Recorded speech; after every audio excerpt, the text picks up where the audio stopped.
Welcome to Multiple Offers, a real estate show with competing perspectives. Today we are talking about the magical art of real estate photography. Put that coffee down. If you're good at something, never do it for free. How'd you get the gig? Oh, you know, they were hiring. It was only a 2-week course. I will sell this house today. What are you, some kind of real estate agent? Oh, he's a realtor. There is a difference somehow. This is Multiple Offers, a real estate show.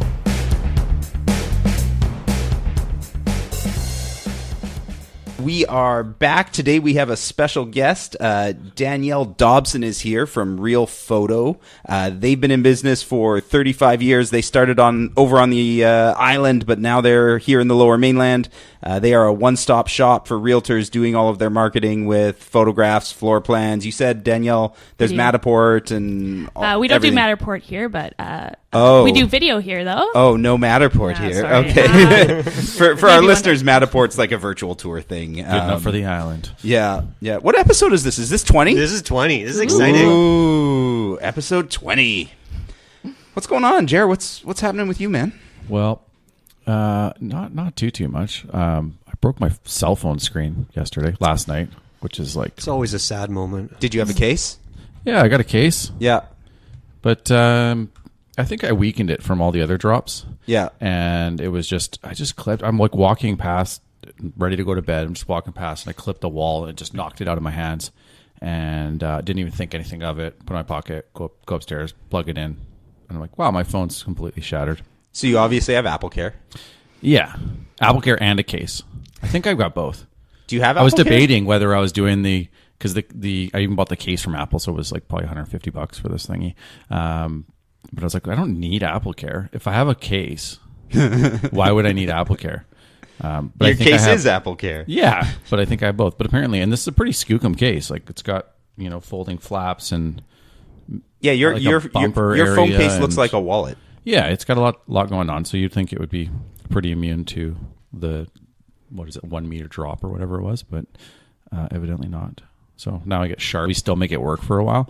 But if you have AppleCare, what is it, like $50 to replace it? Yeah, probably. I think. But that involves, did you back your phone up? No. Did you update it? No. Okay, let's go. Now I got to go back it up, update it. And I feel like it's got to be more than $50. Store. It's probably 100, maybe 50. Well, no, and I might be wrong on the number, but one of the features of AppleCare is super cheap phone replacement if you drop your phone. That's one of the things you've already, like, you paid for it. You've just already paid for it. I prepaid for the eventuality that I'm going to drop this phone. I think they're releasing new phones today too, or something, or they're talking about it. There's an event. Ooh. So maybe you'll just whatever, man. Put a piece of packing tape over it and move on. Alrighty, that's me. Yeah. We've been talking so much about trying to get enough data to actually predict what's going to happen in the market for the next few months. Okay. Right? And we still don't feel like we have enough information. And all that's on my mind right now is I'm excited for this weekend. I've been waiting for the market to really kind of happen. And I feel like this weekend, because we've got a couple of new listings, we're going to be out there in the market experiencing it from a number of different angles. And I'm finally going to have an opinion on where the market's going to go. We know there's lots of new listings. We know that. We just don't know what's going to happen to them yet. That's really all that's on my mind. So you want to make a prediction? No. Jeff? Should we make a bet? Maybe Danielle knows what's going on in the market. Any predictions? You guys are busy. It's been really busy. Yeah. The last when was right after the long weekend. It's been crazy. Yeah. So that's a good sign, right? Good sign that there's new listings coming. It means there's new listings. Yeah, for sure. Mm-hmm. So for me, it's to wait to find out what happens with these listings. And I feel like we're going to know a whole lot more after this weekend. And finally, I know our listeners are eager to hear more of a concrete sort of update from us on what's going on with the market. Our fall market or falling market episode 14 was recorded in August and we made our predictions. But since then, we don't have enough new information to really give any good information. You know what is actually kind of an interesting piece of information? I was going through the Snap Stats, which we've talked about before on the show. I was all price reductions this week. I reduced 4 of my listings prices, and it seems like everybody is. Like, the new listings are coming on lower priced, and the old listings are going down, and to stay competitive, we're having to keep up with where prices are. But in preparation for this, I was looking at the Snap stats, and one thing that really stood out to me that was really weird last month is in houses, anything over 1.5, there was one sale, and there were lots of listings. One sale. Under $1 million, there were 2 sales, and again, lots of listings. The sweet spot was 1.2 to 1.5. That stuff was moving on at kind of a normal-ish market. And I mean, as we know, in New West, 1.25 to 1.5 gets you, sadly, a starter home. Enough. And something that you don't have to sink a ton of money into right away. There's probably cosmetic work due, but so I mean, it says to me, it is big enough. It's big enough, totally. The ones under $1 million are usually the old timer shacks, or a gigantic project like you are having to knock this down and start over, or at least take it down to the studs. Yeah, so it was interesting to me that there's kind of this like Goldilocks thing happening, right? Like the really cheap stuff's too cold and the really, really expensive stuff's too hot, but right in the middle, there's these nice little houses that are still selling despite what the media says at a pretty decent rate. Yeah, we get lots of those little micro markets, right? Little things that are happening. New West is always, we talked about this too, weird little market that sometimes everything else is going on around it, but it hasn't really quite hit New West. Sometimes we're a little bit sheltered from it. Yeah, we're the last to know a lot of the time. Not the last to know, but we're the last to adjust. To sort of happen here and take hold. But then, you get it with price points too, right? Where all of a sudden, like 600 to 700 is busy, or like a couple months ago, we had $2 million houses that were busy, which was a shock. Totally. And in condos, the dividing line is 700,000. Anything over 700,000, really slow. Anything under, chugging away decently, although still lots of price reductions, lots of big adjustments. And if you're a buyer right now, there's some great choices, especially in that 600 to 700 range. If you want a nice 2-bedroom condo, even some townhouses that are coming on right now, which is good. Danielle, what's going on with you? Not too much. Busy taking pictures. Yeah, busy, all the new listings. Yeah. Yep. Winning karaoke contests. Yeah. I just. Oh, we forgot to mention in the accolades that she's a national champion. No, regional champion. Well, I'm the provincial champion. Provincial karaoke champion. And I just went to nationals in Calgary. And there was how many karaoke years? So I feel like you're talking Glee right now. What is this? There's like a... you read on the screen, you sing. There's like a ball. It bounces. No, I understand the concept of karaoke. What I don't understand is the concept of national championships. So there's... It's highly competitive. Yeah. It's not karaoke, really. It's like a singing contest. Covers. Do you need the words? You probably don't even need the words. Or are they throwing they don't a song? want you to. Like, they dock you points. If you look at the screen, they put a screen there, like, but it's to a trap? mess you up. Yeah, it's a trap. You're not allowed to look. Like bouncy That's ball. like the coaching thing with Serena Williams. Apparently, the coaches aren't allowed to send signals. They're not supposed to, no. Yeah. No. It's weird that the players get penalized for something that they didn't do on the field. But so you're singing, it's nationals. Do you have like a repertoire? Like, do you get specialties? Like, is there a type of music that you're hoping? Do you get to pick the songs? How does it work? Yeah, I get to pick all my songs. Song choice. It's kind of like, I don't know if you've seen American Idol or The Voice. Like, if you pick a bad song, it's not going to go over well. Yeah. And like, I think one of my songs was alright. I think maybe I made a mistake on one of them, but there was a lot of like musical theater when I went there. And there's not a whole lot of musical theater. Like when you go to the bar and sing karaoke, like that's the last thing people want to listen to is musical theater. But sure, Old Man River. Yeah, and I found when I got there, like all the people who were winning, they really put on a show, and that's why the musical theater goes over so well, I think, because you can act it out. It comes with like built-in character and stuff. So you should have done like, do you want to build a snowman by Frost? Yeah. By Frozen. I've already planned. I'm doing something from one? the Greatest Showman next year. I'm definitely doing that. Nice. So what was your go-to song this year? If somebody said you got to pick one song to nail it on the karaoke stage, what was it? Well, my song that I always do, it's called Misery by Pink and Steven Tyler. And great song. Have you heard it? I'm sure I have. You probably haven't heard it. I'm a big Pink fan. It's like it was never on the radio. It was on her second album, I think. It was, but it's a good, like, everybody likes it when they hear it. It's one of those kind of songs. Okay. So you're the pro. You're the expert. Yeah. Well, I didn't win, so Next year. Triple threat. Yeah. Triple threat. Yeah. And despite, so we are not a karaoke podcast. No, we but actually that's some are. great info. It is great info. We actually have Danielle on to talk about what makes for good real estate photography, which you are also an expert in. But before we do that, why don't we get to the news? I've just been handed an urgent and horrifying news story. And I need all of you to stop what you're doing and listen. I got a news flash for you, Walter Cronkite. I am enlightened. Do it live! I'll write it and we'll do it live! This is Multiple Offers, a real estate show.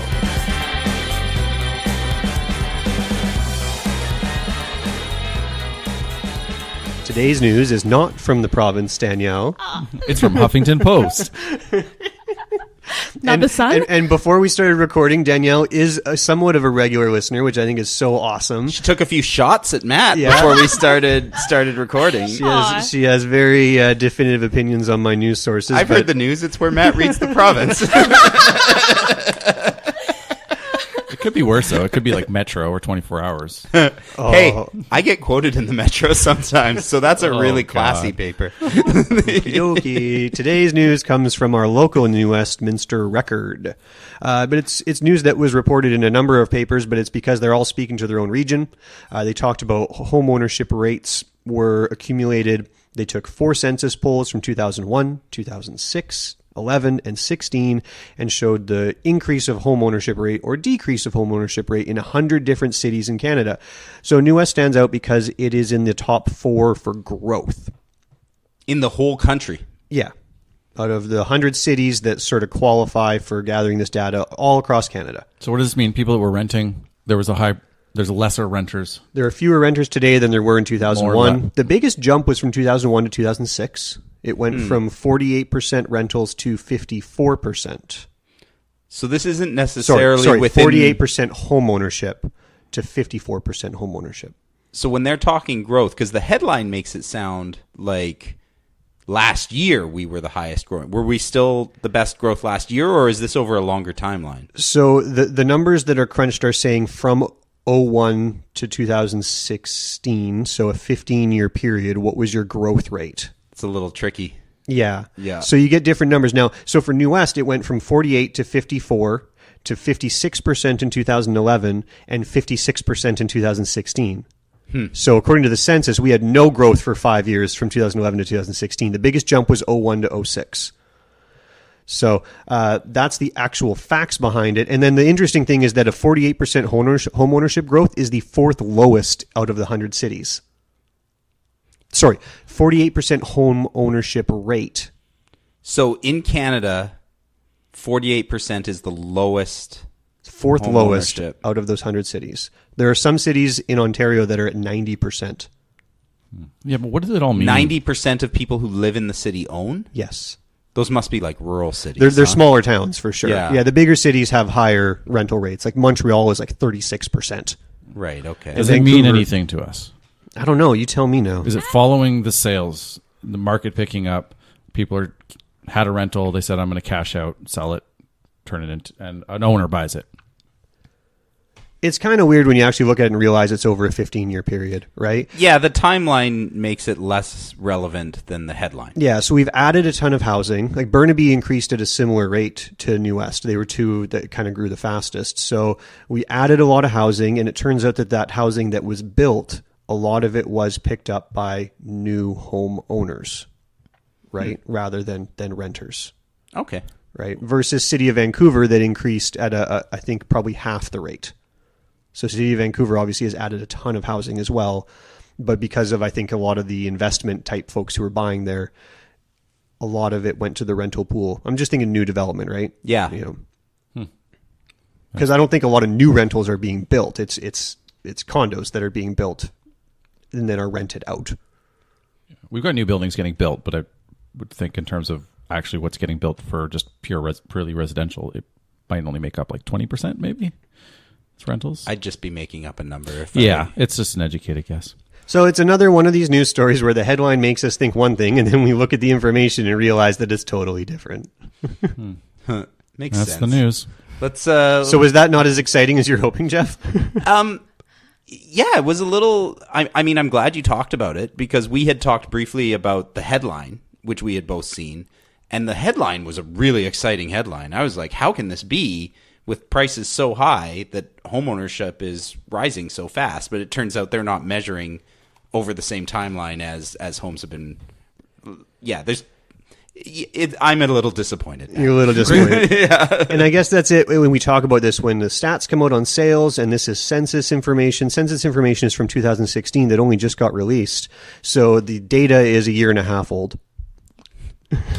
and it goes back 15 years before that. So anyway, we learned maybe a little something, but there's actually a lot of real estate news right now. So we'll have some more news stories in the coming episodes. Okay, let's stop talking headlines and start talking photos. Now you want to get nuts? Come on, let's get nuts. You decide your own level of involvement. Well, I guess this is a case where we'll have to agree to disagree. I don't agree to that. Neither do I. Wrong. National debt. Wrong. You're an advocate. Wrong. With that money, lost. Very nice words, but happens to be wrong. You're listening to Multiple Offers, a real estate show.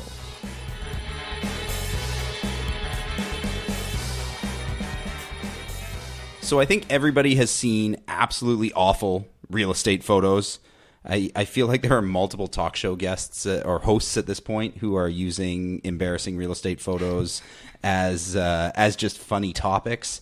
So Danielle, we thought it would be great to have you on and talk about what makes a good photo, what the tricks are, what you guys do. I wanted to start off with just hopefully a really easy question. I had the easy question. Okay, well, you can give the easy question next. Okay. What drives you nuts in real estate photos? Like when you're looking, not your own, but other people's, what are some of your biggest pet peeves? I don't look at a ton of other photographers' work, actually. I think it's that bad. Comparison is the thief of joy, you know? So I try and put my blinders on a little bit. But little things are always stick out. So anything that's distracting. So, you know, I'm sure there's a lot of different amounts of effort that are put by different photographers. Sorry, I said that wrong. But there's probably photographers who move a lot of stuff. And then there's photographers who probably move nothing and they just expect it to be ready. Are you in the move a lot of stuff camp? I'm probably right down the middle. Okay. My rule is that if I walk in and it looks like the homeowner has made like significant effort to clean up their house, then I'll move like the little things that they don't notice, like tissue boxes. Every time there's a tissue box on every surface, and they're so ugly and so messy looking. So I remove all tissue boxes. I usually remove all paper towel rolls. Anything that's white in a photo is going to draw your eye immediately. Oh, really? Anything that's super bright is going to... Floor mats. Floor mats, I remove all floor mats. Put the toilet seat down. So that's... That's beginner. That's something that I'm sure bugs everyone in real estate photos. Constantly see that. You know, the agent in the mirror with the toilet seat up. That's the best one. Yeah. The worst is when you get a photo back and you're like, oh, I missed it, the toilet seat. Because it bugs me. But every once in a while, there's one of our photos that doesn't have it. And I'm like, how did we all miss this? You have professional photographer come? Yeah. And they leave the toilet seat up? It has happened. Not often. Yeah. But normally they just Photoshop it out anyway. Yeah. Yeah. You can so do it. Those are amazing sort of basic top tips. I love that. Mm-hmm. I don't work with the photographer that happened anymore. Okay. I mean, maybe they're listening, so... Geoff made a change. On that vein, because you mentioned you will move some things personally. Mm-hmm. For our experience with you, when we're doing a listing, I think almost every single time Jeremy or I has been there with you. And that's always awesome. I feel like that that helps a lot because, well, for one thing, it shows that you care about how it looks. Because if you don't care, then why am I, why am I putting forth so much effort? But I mean, you guys are awesome. I barely touch anything. I tell you what to move and you move it, which is awesome.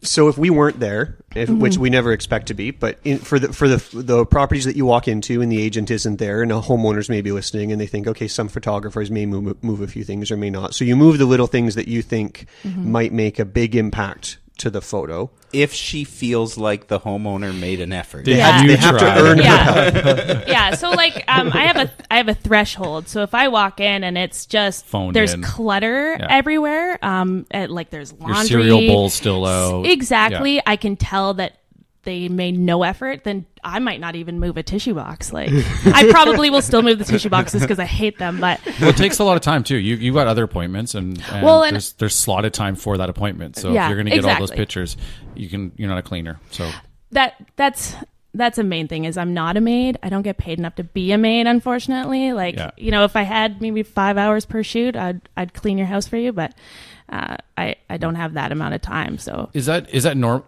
Like I always thought it was normal that the realtors were there for the pictures. Does that not happen that often? Not always. I mean, it's kind of a I can sprinkling. see the wheels turning in Jer's head right now. Not really. But you don't have to be there anymore. Matt always said I had to be there. I prefer it. Sometimes like it's just and you don't want to touch. It's not your client too, so you're not necessarily like. I hate when sometimes we'll get photos done and I can't be there just because of whatever the schedule. Right. And I'm always so stressed because I like to get there like 15 minutes before the photographer gets there. And inevitably, like I always give my clients a list of things to do in preparation for the photo shoot, which I'm sure you guys all do. Of course. And inevitably you get there and you're like, and I'm going to speak to one seller specifically, David, if you're listening, you're like, what? You said you were going to do all this stuff. What? I have a really good friend of mine, David Demopoulos, who I'll call out completely right now. And we got there, and nothing had been done. And I'm like, what happened? And he's like, my wife left town. She left it to me. I'm sorry. And we started just stuffing everything into cupboards. And but you want to get there early because you don't want the photographer to have to deal with that, right? Like you want to just. Yeah. The worst is when the realtor shows up like 20 minutes late. So I've already started. I've been there for 20 minutes. And then they're like, oh, actually, I want to move this. Can you reshoot all these rooms? That's the worst. No, I can't. Yeah. I had once where, and I don't remember if it was you or not. This I think it was a couple of years ago, but photographer came like, I'm going to come back. I have an opening later, so I'm just going to go to my next appointment. Yeah. And but if I can do that, I'll do that. Yeah, and it's a progress too, right? By the time when we get the listing signed up and we schedule the photos, it could be a couple weeks. So, and we're not there every single day. So for a lot of times we need to come and be like, hey, where did we get to with the cleaning, with all this stuff? So you don't always know. What's happening. Sometimes they move stuff around. You're like, this wasn't here before. They thought it was helpful, but moving stuff around, cleaning. Obviously, if people can do their cleaning ahead of time. In a condo, we don't necessarily have room to put stuff away or storage lockers or things like that. So, and I'm sure it's common with Geoff and other people, but Matt and I oftentimes we're moving stuff from. Okay, we're doing the living room right now. Almost every time it feels like we're doing the living room now. Hide everything behind. Everything's the going kitchen in the in the sink, in the microwave. Leave spaces in your microwaves, and some people already have storage. They've already hid things, but pulling extra furniture and stuff like that, putting it in bedrooms. Usually, the first room I do is like a powder room, and then I hide all my stuff in there, and then anything else that needs to be hidden in that room, you throw it in the powder room. Like because you don't need to see that if the powder room's off the living room. You don't need to see that in the living room photo. So I close the door, right? So you got a game plan. Yeah. Yep, I do. Yep. So one thing, and you have a photography background before real estate photography, correct? We were talking before the show, and you in the past have done wedding photos. Yeah, family and babies and stuff. So I guess one question I have for you is having a photography background, how do you have to change your mindset? Because what makes a good real estate photo isn't necessarily what makes a good photo. Mm-hmm. What's that look like? How do you change, and what are the things that you had a hard time changing, I guess, is where I'm getting to. Well, when I first started real estate photography, it seemed really easy because it was just like, oh, I just gotta stand in the corner and shoot this room. That's it. But there is an art to it. I mean, I think you still want to make a well composed photograph. You want to make it look as nice as possible. I'm not just putting my camera down anywhere and taking a picture. But the thing is about real estate photography is that I usually want to show the full room. Because I think that's what you guys want, is you want to, generally I find that realtors want to show how big it is a lot of the time. But not too big. But we don't want to distort it, obviously. But if you want to show really how big it is sometimes. That's the idea. And so that kind of, limits my composition a little bit, because maybe I want to take what I would think would be a really creative photograph is going to be zoomed in and is not going to show the room. And then I want to see some more of those now. Well, I can do them. Like I have. Oh yeah, I want one with every listing now, just to get one? started. Just one, like, we'll start creative with one, and then if I really like it, then maybe there's going to turn into 2 or 3. Yeah. Well, and because we only have. Great most question, Geoff. is light? I guess lighting does it, because you can get artistic with your picture composition and things like that. But I find for real estate, and I don't know a lot about photography, but I know we want to open like blinds up every single light, like microwave light. Everything. Microwave light. Yeah. Not All the one on lights. the inside. But yeah, I mean. Open the door. Yeah, I open up all blinds and windows. I close all windows and sliding doors so all the lines line up. It makes it look really clean. I use flash for most of my photos. And so it almost doesn't matter too much how dark or light the room is already, but it does help obviously if it's a nice bright room and you can bring as much light in, it'll look better in the photograph, I guess. Yeah, like I put all the lights on, not necessarily because we need them, but just because it looks nice. I just think they look nicer when they're turned on. A lamp that has its light coming through it gives sort of its own ambience to it, and if it's off, it almost looks a little out of place. Exactly, it looks like it's broken. Yeah, it doesn't work. And that's a thing too, is to make sure that all your light bulbs work. I hate discovering that on photo day. You're like, oh, nuts. Yeah, that's a good tip. And I guess people have LED bulbs now, but there was a time in between regular incandescent bulbs to LEDs where we had the compact fluorescents, and they always kind of take a while to warm up. It doesn't take that long, but for showings and things like that, you're turning them all on. You're just sort of waiting for them to come up to. Yeah, I'm not super stoked on all the new types of light bulbs that are coming out. Like the super. Do you have a preference over the different color hues? I like tungsten lights better, like the yellow ones, the ones that we like a warmer used color. to have, right? The ones that burn out every. Yeah. Bad for the environment. I like those ones. Yeah, because a lot of the new ones are daylight balanced. They have weird light coming off of them, and I find that they don't really match each other. Like even if they're the same, like what are they called? Not halogen. The LED bulbs? Yeah, LED. I guess that's what it's called. They have the daylight or whatever they call it, but it's like a really cool. A lot of the new builders and new properties, it seems like they do that. Mm-hmm. But if you don't get the exact same brand, I find that even then the color of the light is a little bit off, and you can tell in a photo if one's more green and one's more purple. We have a chandelier in our house that has 2 light bulbs, and they're totally different colors.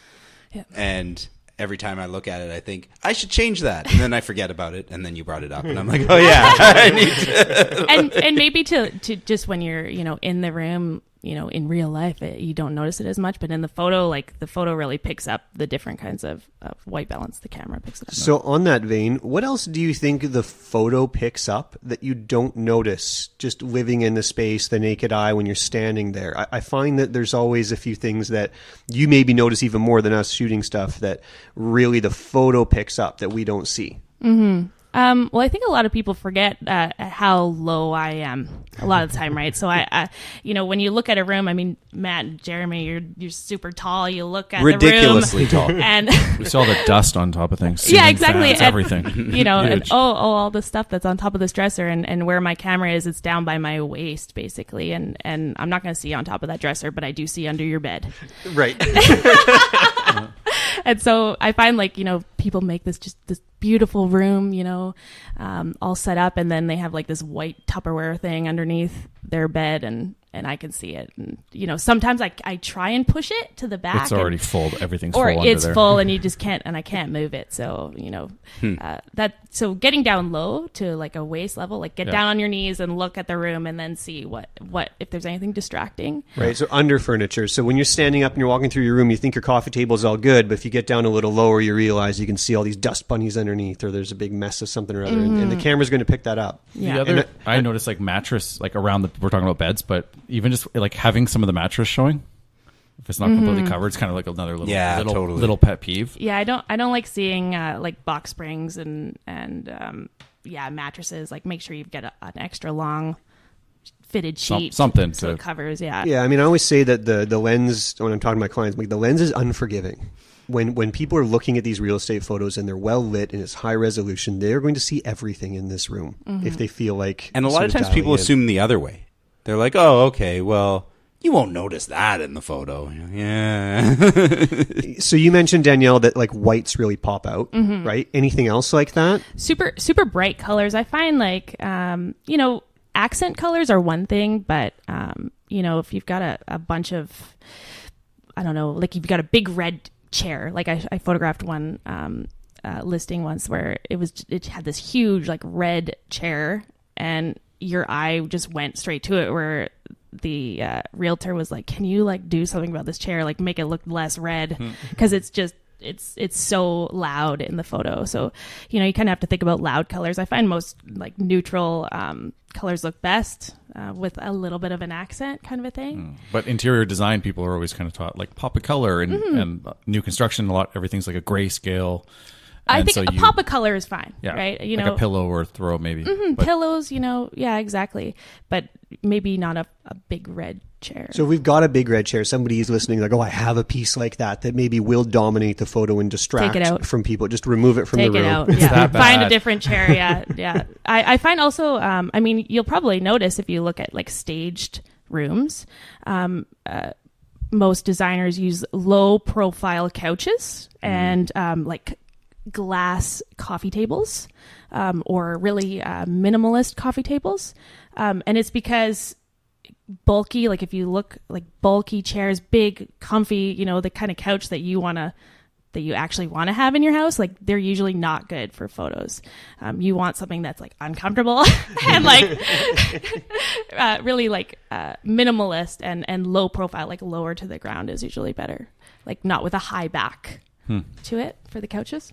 If you could pick one thing that you could make every seller you were going to photograph their home for the rest of your career, but just one thing that they would do, what would be the one thing that like every seller you wish that they would do in preparation for photos? Well, I guess just like get rid of the clutter. Yeah, I guess. Like, I mean, that's probably like the bar is low. Like, yeah. I mean, I would love if it's a perfect world and I would never expect it, but I would love it if all the lights were on and all the blinds were open before I got there, but because it takes me 10 minutes to do it. That really slows you down during the day. It can, right? And I mean, the more time I spend, moving stuff, turning lights on, stuff that is easy that I don't necessarily need to do, like somebody else could do it. It takes away from my time that I have like to actually photograph it, right? 2,000, 3,000 square foot house with windows and finding out lamps. And I don't know where is it a switch lamp? Is it a plug lamp? Is it not plugged in? They never use it. But yeah, I could see chasing those things could be well, exactly. And I feel like the homeowner knows exactly where all the light switches are. And I find a lot of the time I'm asking like, oh, where's the light for this? Or are these burned out? Or is the light switch hidden? And they all know where they are. So it'd be easy for them to find them. But I'm kind of searching, not really knowing. The advice for the realtor then is to either tell your client that or get there before I get there. Yeah. And I mean, it's, little things that help make everyone's job a little bit easier. People live there, right?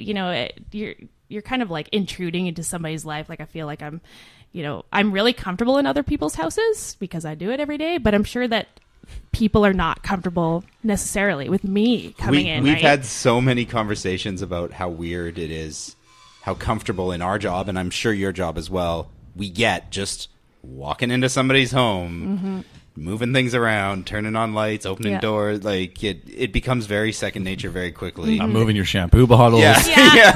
It is all really that stuff on top of your stacker, washer, dryer. It's all coming off. It gets pretty invasive, but we get comfortable with it fast. I remember when the very first time I stepped foot into someone else's house as a realtor, and it felt weird. I was like, well, this isn't my home. Where's the person? I'm supposed to say hi, I'm here, and you sort of allow me into these rooms, but you do very quickly just sort of start just walking around like, no, this is just a place of work. The need for permission goes away so fast. And I'm just used to walking indoors now. I could get to places and I knock, and you're with the family, and they, shouldn't we wait? And I'm like, we're going in.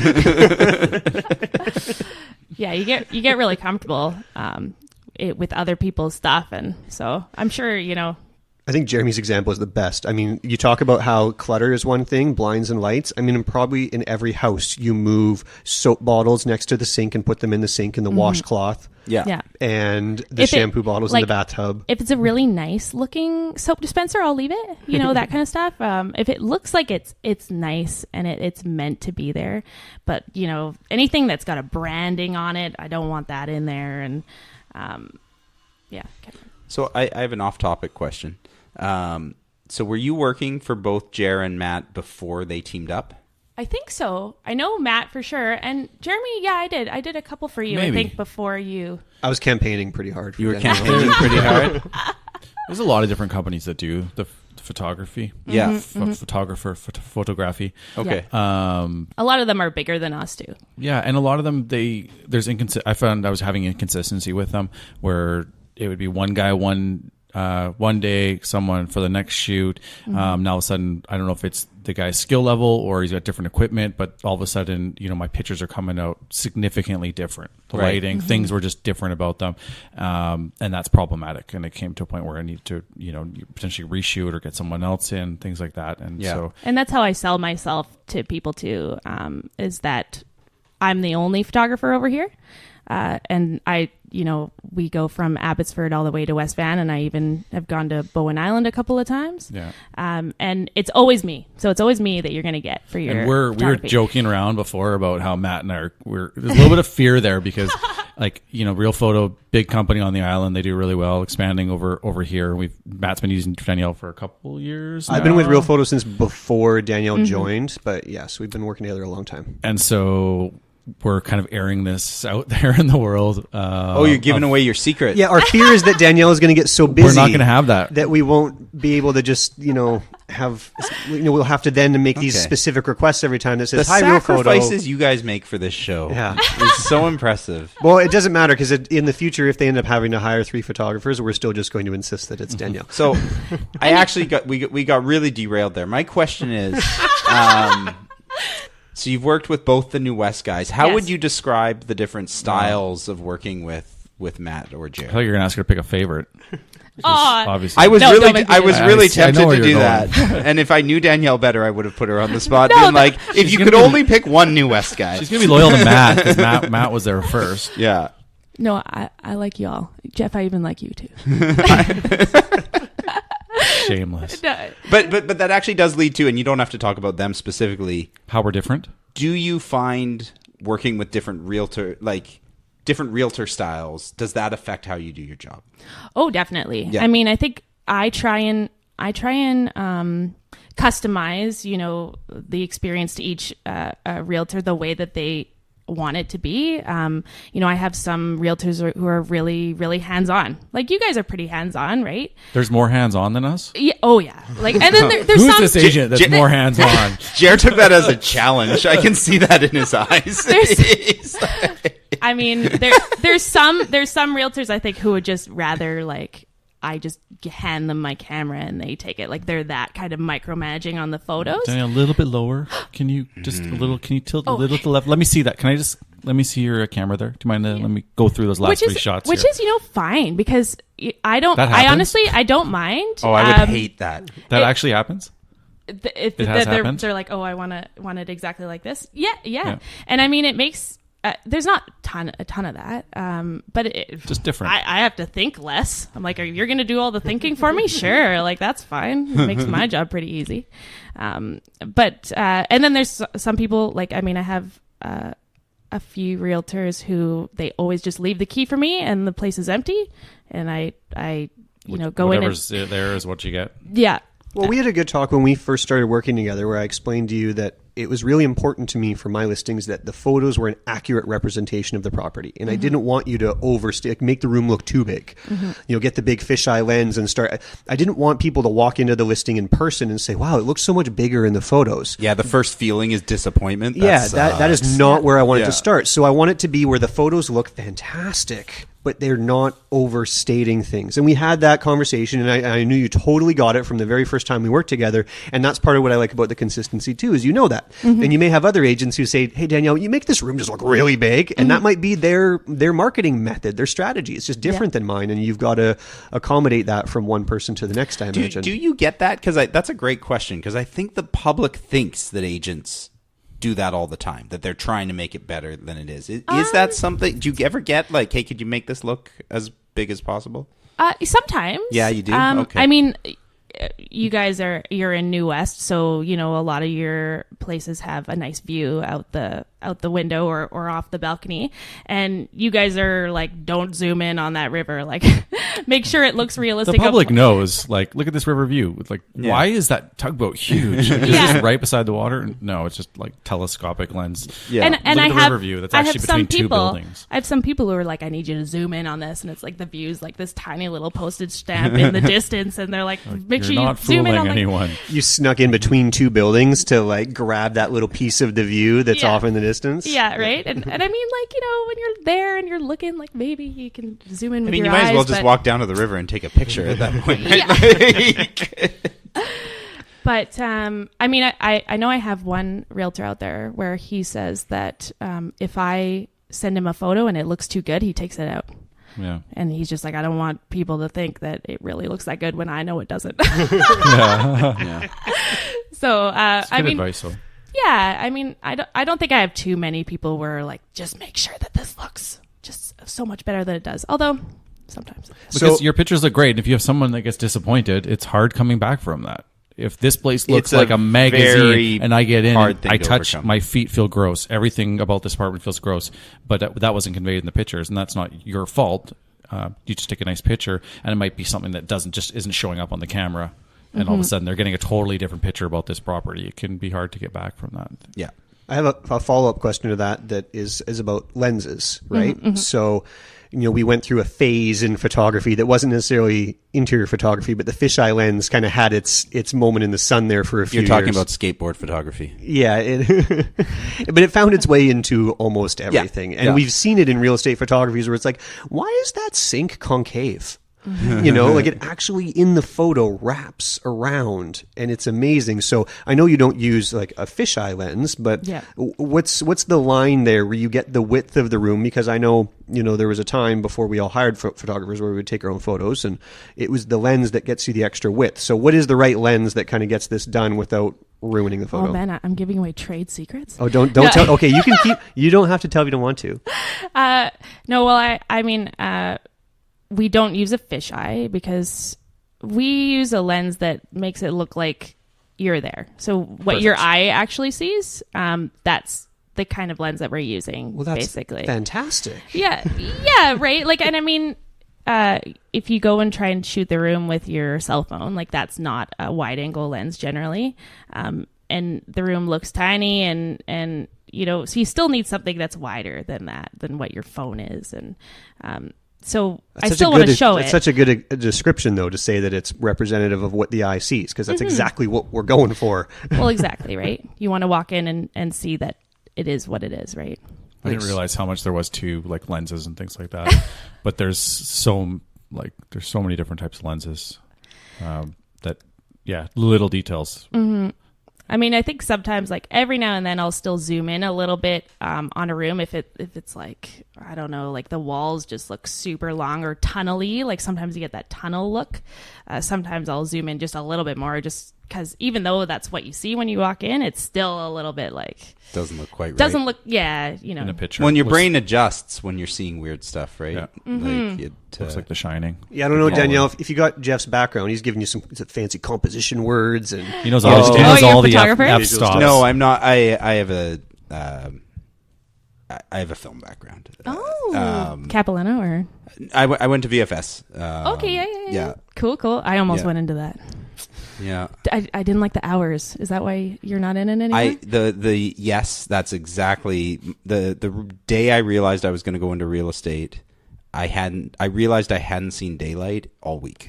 Yeah. And I was like, I don't want to do this anymore. And you see daylight now though? Like I'm sure your guys' hours. Well, I'm driving around at least. I'm not in a studio the whole time. And I can quote episode 1. We talked about our backgrounds and how we ended up here. And Jeff said, I was working all these terrible hours and I realized the reason why I didn't go into real estate is that I didn't want to do that. But if I'm going to work all these hours, might as well get paid. Mm-hmm.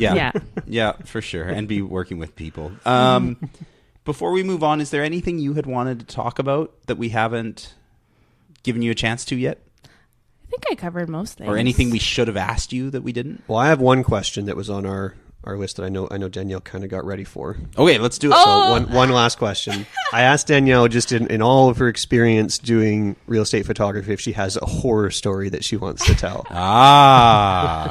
It's not really a great long story, but I did get attacked by a dog once. I think a lot of real estate photographers can relate to that. Every now and then getting attacked by a dog. The real estate photographer that I use, one of the ones that I use a lot, is terrified. He makes me move all dogs out of the house before, and even like little dogs. Like really? He's in the wrong profession. I was going to say, you really have to like animals. Well, I talked to the so I mean I won't be all sneaky about it. He works for BC Floor Plans. Okay, yeah. And I was talking to Todd at BC Floor Plans about it, and after it happened, I'm like, you have a photographer, and he takes beautiful photos. Like he's really good. But I'm like, you have a photographer who like is terrified of dogs, and immediately Todd was like, I know. I don't know why. I didn't think to ask. Oh my gosh.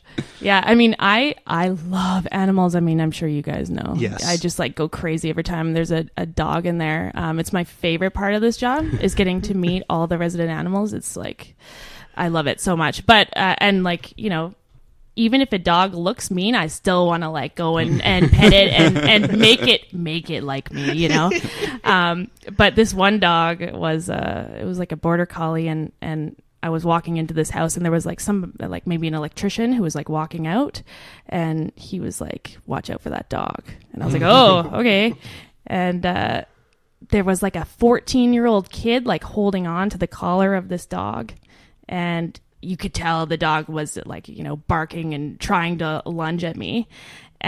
And I, I got through, half of the house while this kid was holding this dog. He didn't take the dog outside, which I thought might have been a good idea. Yeah, it seems like there's an easy solution here. I think the mom told the kid to help me. Like if I needed anything moved, the kid was going to help me. So he was like following me around with this dog. With this dog barking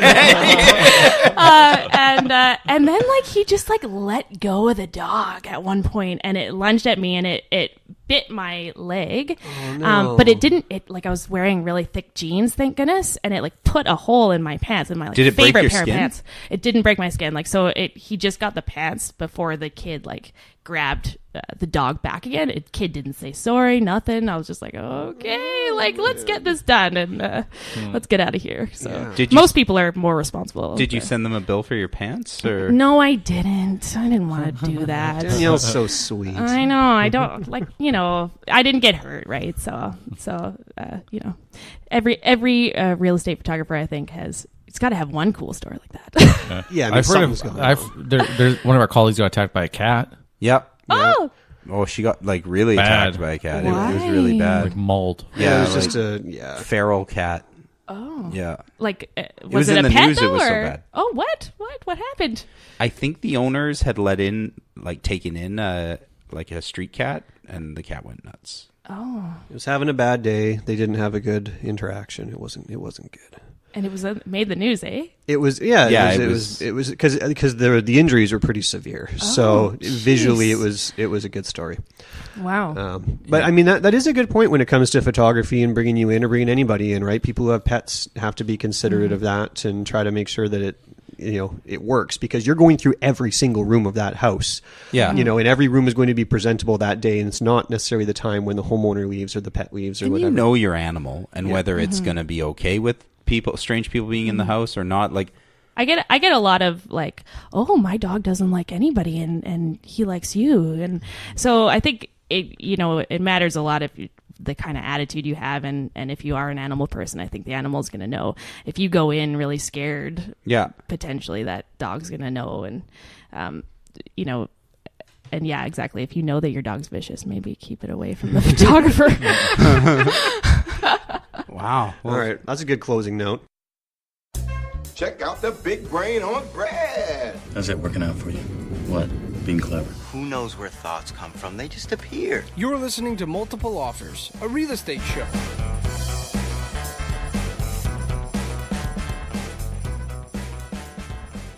Okay, so we are doing question of the week, and Danielle, you said you have a question for us, which is exciting. Yeah, well, I mean, I'm not a realtor, and so I think my question would just be like, have you guys ever had photographs come back and you're like, oh, I wish the photographer had done this, or I was looking for this in the photo, I wish they had gotten this feature but they didn't. Like, do you ever have anything like that? Yes. Oh, okay. So give me an example, because this is stuff that I can use, right? And I don't. Wish they usually put that toilet seat down. So and I won't name drop because I'm not going to speak very nicely about them. But one of the bigger companies in town, I used to use all the time, and I was very happy with them. And then I had at that point, and this was before the market went nuts, the biggest listing of my career. It was $2.6 million, and I hired them. And I was hiring these guys all the time. And I think they had overscheduled the photographer that day. This was a 3,000 square foot house in Kerrisdale that he took less than 7 minutes to photograph. He went in and boom, boom, boom, boom, boom, boom, boom, boom, boom, boom, boom. The sellers were home. Ooh. And were very upset about the fact that I had talked to them about the fact that we were hiring a professional photographer, how important that was. This is all part of the pitch when we sit down, is these are the services that I'm going to bring with me when we hire. Mm-hmm. And then the photos came back, and it was a really beautiful, nice sunny day, and all the exterior stuff was overexposed to the point that I thought it looked horrible. And I contacted the company and asked them, I said, look, this isn't acceptable. And they said, okay, we'll fix it in post. No, yeah. You can't do that. No, and they did not. And I ended up asking around other realtors and hiring another person to come. And I had another photographer come out and take photos because these were just such garbage. Like, I was so mad. Well, I think at that point, like, if you have a complaint like that, like, get them to come back or get it. I mean, if it's a bigger company, get a different photographer, right? Yeah, well, and I pushed for that, and they're like, no, we'll just fix them. And did they try? They tried. It didn't work. It was all grainy and junky. And I think the really important thing that maybe, like, I would imagine a lot of real estate photographers end up doing this because they have a photography background, and they tend to be kind of artsy kids in their youth. And something that sets a good real estate photographer apart from a bad one, other than the quality of the photos, for me, is how they deal with the client when the client is there. Mm-hmm. And I've dealt with some amazing photographers who just are not good with the client. And you're like, this is the person, like, I'm paying you, but really the client is paying me to pay you. Mm-hmm. This is who you're working for. Mm-hmm. And we're in a service-based industry. And I think sometimes that to me is the biggest example I've had of where that person, they were too quick and they weren't good photos. But even if they could have taken the most amazing photos of this house in 7 minutes, they probably should have taken a bit of extra time to show to the client that they cared. Mm-hmm. Because this is their home. Well, I think there's a lot of photographers out there. Yes. And a lot of them have really big egos and just think that they're the best, and they forget that what kind of industry they're in. And, you know, they're not shooting for a magazine where they're the you know, the head of everything, and whatever their attitude is, people are just going to take it. We're also in a service industry. We're also in customer relations. So, I mean, I find that, you know, my personality is almost more important than the photos sometimes, because no offense, you guys, but you don't always know what a good photograph looks like anyway. You're like, no, if it, you know, looks good to me, and I'm like, oh, okay. And I think, you know, yeah. So you think we're dumb? No. See, that came out wrong. I shouldn't have said it like that. That was bad. I don't have the eye for that stuff. That's why you're there. Exactly. And that's what most people say. Like, sometimes I'm like, oh, like, what about this? Like, do you think I should take it like this? Like, because I want them to be happy. And they're like, I don't know. Like, you're supposed to know. Like, okay, like, if you trust me, that's fine. Like, I'll do it. It's a huge part of it, though, because most of the time when we shoot the photos, our sellers tend to be home.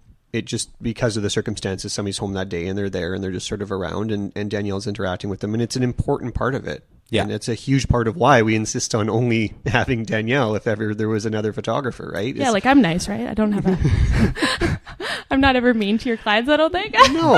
No, you're so great to have there. It's probably our favorite part of the pre-marketing experience is being able to have you there, take good photos, have a really positive experience with the client. We've got a really good friendly relationship, which I think reflects, like, our clients see that too, and it comes across. We're stoked. It's a Danielle day. We get to go hang out with our other photographers. We were never there at the listings. We're just like, yes, we get to go hang out with Danielle. The truth comes out.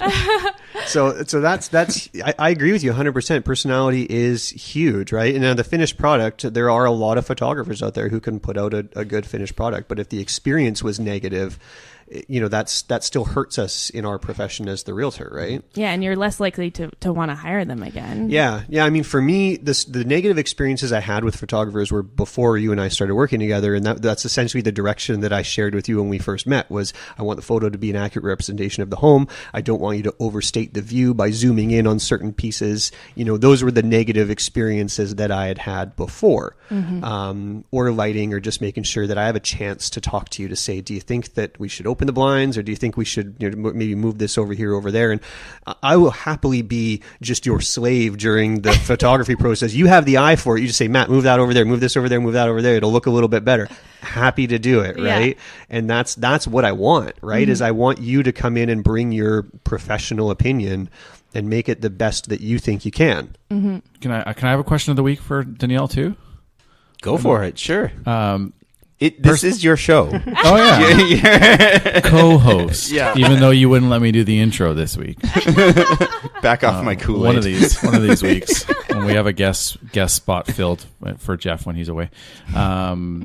You made me think of it because you're talking about the post editing, and I know you guys do post it, like, it's part of the whole package and things you get from Realfoto and Danielle. But does it take a lot of time? Is it something that, like, I guess it starts with the camera and your setup and all that. So if it's done properly, you don't necessarily need to touch it, or there's always a little bit? I always do a little bit. It usually takes me about like 45 minutes to an hour to edit it after. So the time spent in the home is almost, so doubled. Basically, yeah. So in front of a computer. That's exactly. For all, like, if you take 20 photos in that hour, you're getting all 20 photos touched up? Yes, exactly. Yeah. So I touch everything. Everything needs a little bit of, like, a bump. Little tweaks. Photos, dogs, whatever. Sometimes I have to Photoshop a cat off of something, or, usually if there's a view out the window, that takes extra time because I actually, like, cut the windows out basically so you can see out, because otherwise. Oh, so you take two photos and you get a nice clean photo of the view, and then you bring that in so you can see what's out the window. That's an insider trick there. That's pretty cool. That's badass. Yeah, I mean, like, if there's no view, I'm not gonna like. Yeah. If there's nice greenery outside, I'll, like, you know, maybe bring it in a little bit. I always wondered how you got that white balance so good. Yeah. How'd you do this? For a while, people were editing the outside so that they were night. Like, there was a lot of... Well, I do twilight shoots. Yes, well, and twilight shoots are totally cool. But there was definitely a time where real estate photographers were cropping the daylight sky, editing in a night sky, but like it a dark blue. For the exterior. But it just didn't quite look right. Like you'd look at it, and maybe maybe they're still doing it, but they've gotten better at it now.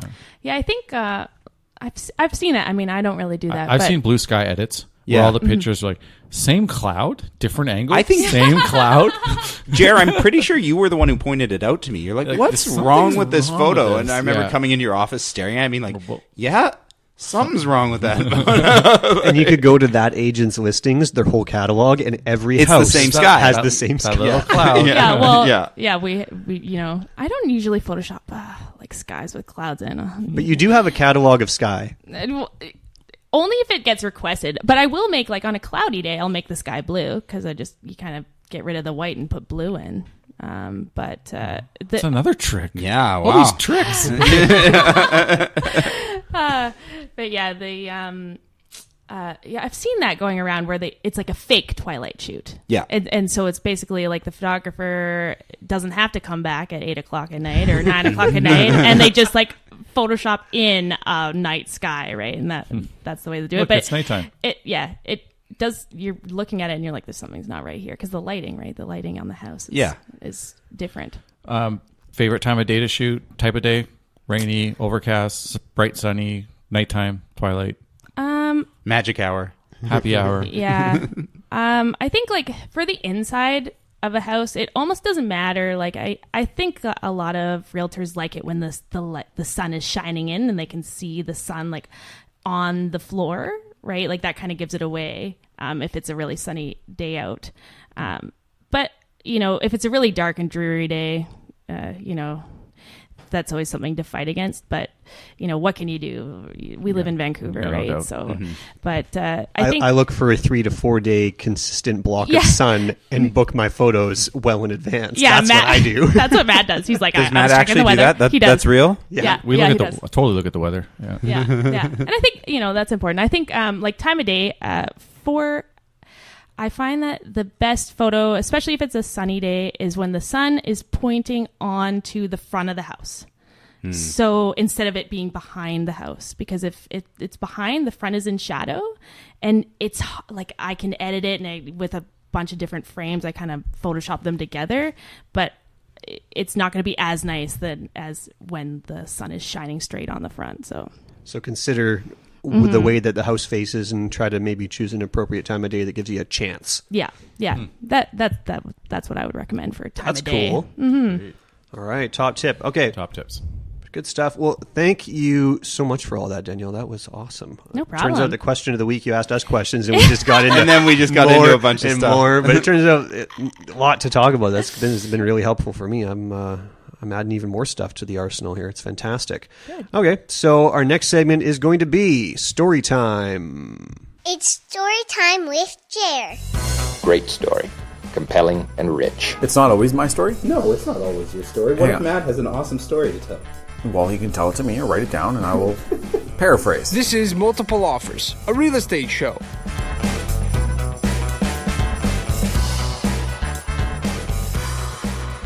Well, that was great having Danielle on. Fantastic. Super. Yeah. And it's funny because the things we talked about after question of the week, I actually was like, oh, I'm really glad we got into this stuff. Like we had some good main topic stuff after the main topic. Yeah, we just essentially just like more. I don't know how that happened, but that's the great part about the show is that if we just keep talking. Is that we just go on tangents. So great. Danielle has left. Yeah. But a huge thank you to her for coming She's on. off to take a real estate photo somewhere, I'm sure. Yeah, and her company Realfoto, who she works for, kind of gave her the green light to join us today and fit that into her schedule because this time of year is really busy. So shout out to Realfoto for helping. You have a website for them, the show here. And it's good to mention it's with an F, not the photo part. Yeah, why don't we'll get to that at the end of the show, and maybe we'll put it in the show notes. So big shout out to Danielle. Thanks for coming on, and Geoff is going to do our story time of the week. So, been having all of these conversations with sellers about how much longer things are taking to sell, and I think I mentioned earlier that I did 4 price reductions during the week. one of the conversations I had with a seller who is sold now, we reduced the price of his home and his home sold. And when we had originally talked, I had told him that I thought his place would sell in 2 weeks. And it took about 3 months. And like he listed right as the market turned. Oh, right. When it was, you couldn't see that coming. Yeah. And like average marketing time at that point was 9 days. We priced looking to get people excited about multiple offers. He was so excited. He was going off to Brazil. He was going to use the money that he made on the home to go to Brazil and teach English for a while he kind of figured out what he does next with his life, and away he goes. And so when we got it sold, and he's a really good client of mine, like he has been for years, I talked to him. I said, look, I just really wanted to apologize to you because we had talked about such a different timeline than what happened, and I wasn't able to predict. I mean, I don't think anybody saw this coming, but I'm sorry that this took longer than we had planned. And he said, yeah, I'm not going to Brazil anymore.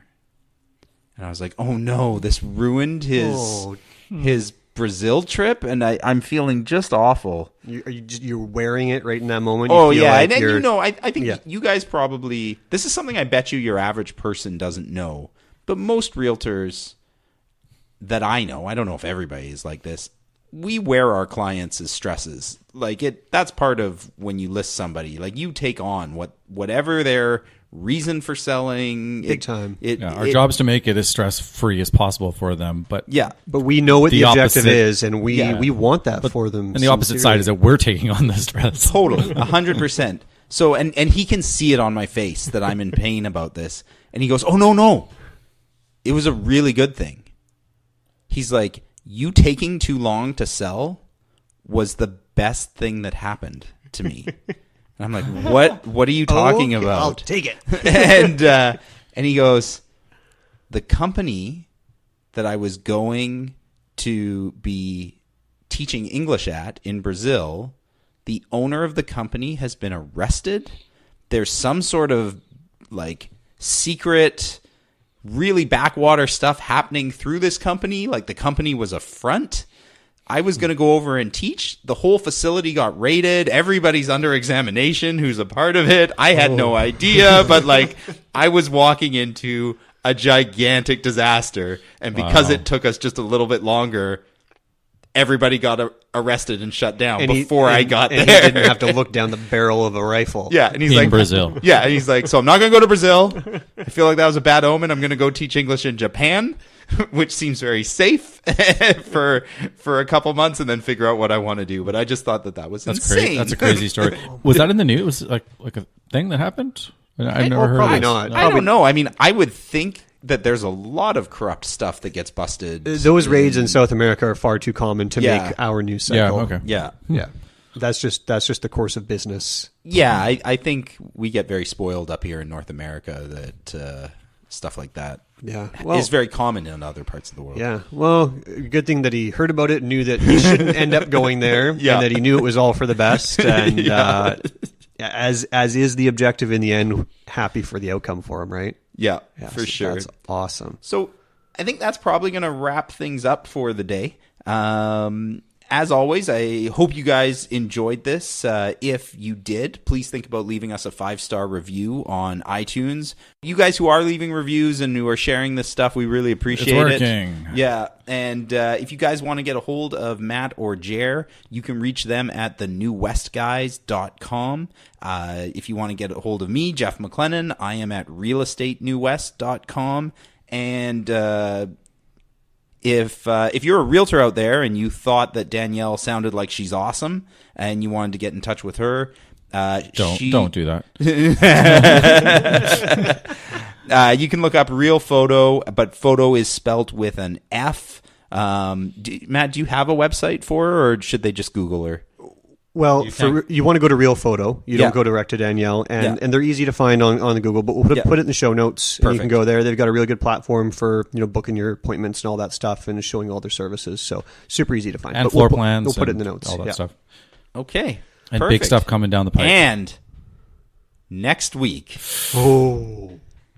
we did get some city councilors the incumbents who are going to come on and discuss the upcoming election in New West. Mm-hmm. It's going to be great for people who are living here, and we also are going to get into some broader stuff about what a counselor's power is and what they can do within the housing market as a whole. So if you're a listener but not specifically in New West, there'll still be lots of information that will be great for you. And questions for them, potentially? Yes. We're going to Counselor probably run questions an in ad, general. but if you have a question that you would like to ask one of the incumbents, you can email us at feedback@morealestateshow.com.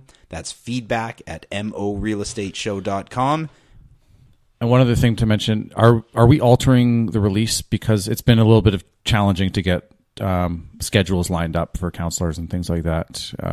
Still good for Wednesday? Or We will still be publishing every Thursday. One way or the other, Yeah. we're publishing every Thursday. Yeah. Cool. Yeah. Then ignore that. So next episode, next week, we're recording on time to get this out on Thursday. You'll hear it.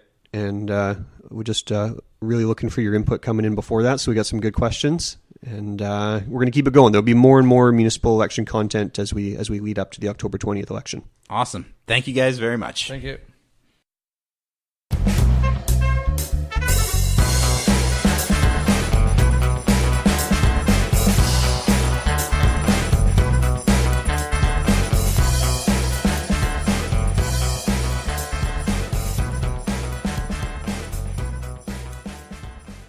So my wife bought a side-by-side.